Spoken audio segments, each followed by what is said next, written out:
thank you very much, Romy and Esther, for the support and friendship for so many years for our faculty. And when I was the editor of our Journal for Religion, Law and State, and you're the main supporter of it, and all the conferences that we made to facilitate the materials for this journal, and your support and friendship during the years really is critical for our program in Jewish law. So thank you again. My article offers a new reading, a new interpretation to the first chapter of the Tractate Sanhedrin in the Mishnah. The first chapter of Tractate Sanhedrin presents the various courts according to Jewish law. And it is common knowledge. It presents court of 3 judges, court of 23 judges, town court, and court of 71, the Supreme Court, which sat in Jerusalem. But the chapter is actually phrased in a very unique way. It contains about 40 items, exactly 40 items, actually, cases, and in which exact panel they are judged. Like it goes, monetary cases are judged by 3 judges. Capital punishment are judged by 23 judges. The court of 71 actually is a constitutional court. It rarely deal with judging. The main thing it does is, number one, allowing or permitting the king to initiate a war. According to Jewish law, if it is mandatory war, like a defense war, the king is allowed and actually obligated to fight back. But if the king wants to initiate a war, he cannot do it unless he gets permission from the Supreme Court. Very interesting. So, and also the Supreme Court is involved in expanding the temple, expanding the city. And if you see, most of the cases there are constitutional or administrative cases, not judicial.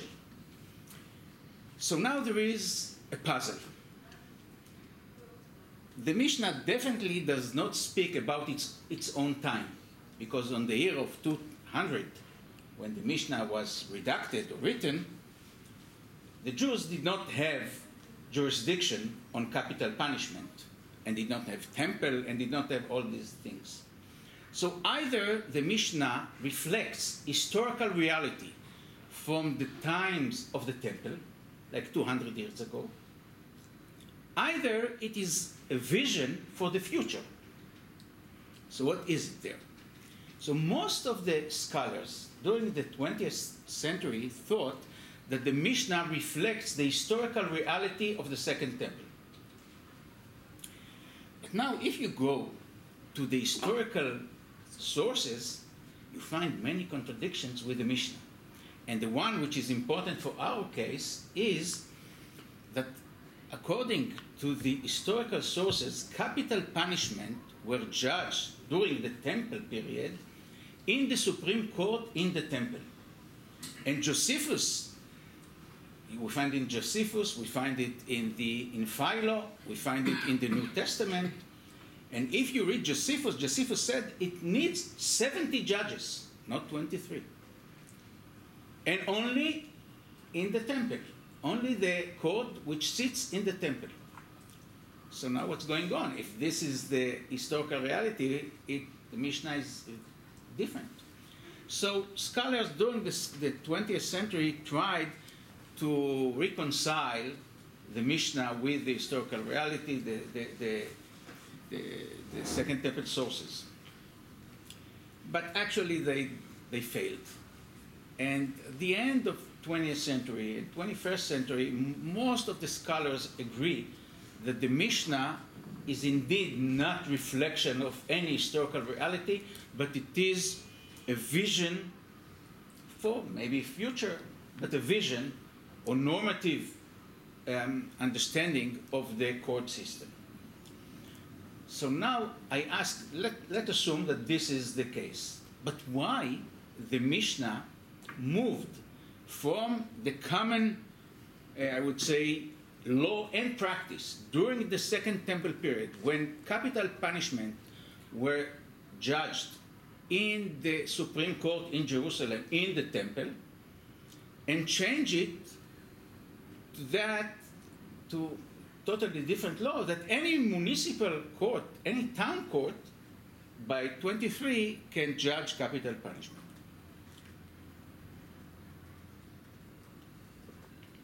So what I found is that within the Tanaitic sources, we find, I would say, hidden law, which actually, in fact, not hidden, but it's not written explicitly in the Mishnah, but many sources, that according even to Tanaitic law, capital punishment should be judged by the Supreme Court in the Temple, only in the Temple.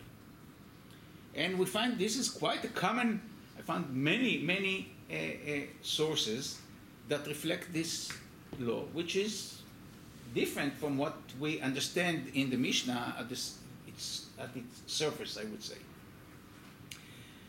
So then my suggestion is that we have to reread the Mishnah in many, I'm presenting here only one point of the article. At this point, we should understand the law which says capital punishment are judged by 23. This 23 is a panel from the Supreme Court, not an independent town court. And actually I found many rabbinic sources which says it explicitly. There is something very, I would say exciting. When you discover something, it's not your invention.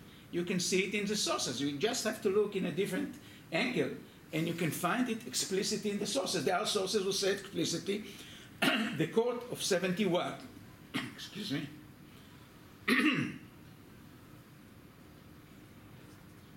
the Court of 71 this is the full number of judges, but it operates in different panels, and one panel is of 23.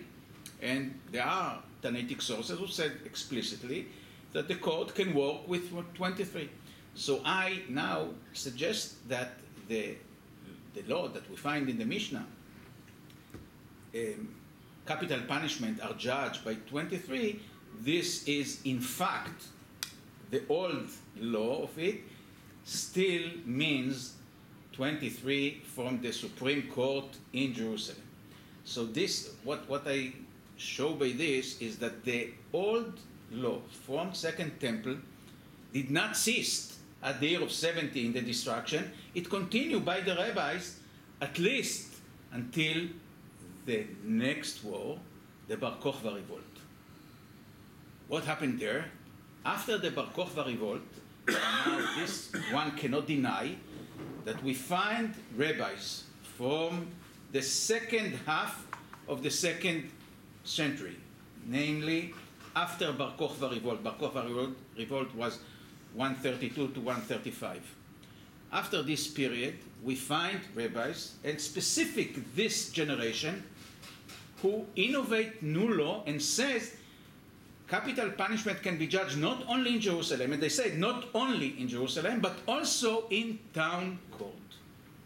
Why did they made this innovation? Actually, the reason is quite clear. After Bar Kokhba revolt, Jerusalem was destroyed in the year of 70 with the destruction of the temple. But it was still, open to Jews. We have stories that rabbis visited Jerusalem. What happened after Bar Kokhba revolt, the Roman turned Jerusalem to be a pagan city called Ilia Capitolina. And they built on the Temple Mount a temple for Jupiter. And they banned the Jews to arrive to Jerusalem. So, in fact, Jerusalem was erased from the map as a Jewish city. So the rabbis, and this is kind of, I would say, conjecture. This is not the fact, but this is my interpretation. The rabbis, after Bar Kokhba revolt, wanted that the judicial system can work even after the destruction and even after the destruction, the total destruction of Jerusalem after the war. So therefore, they allowed certain cases like capital punishment to be judged also outside of Jerusalem. And in fact, they said even outside the land of Israel.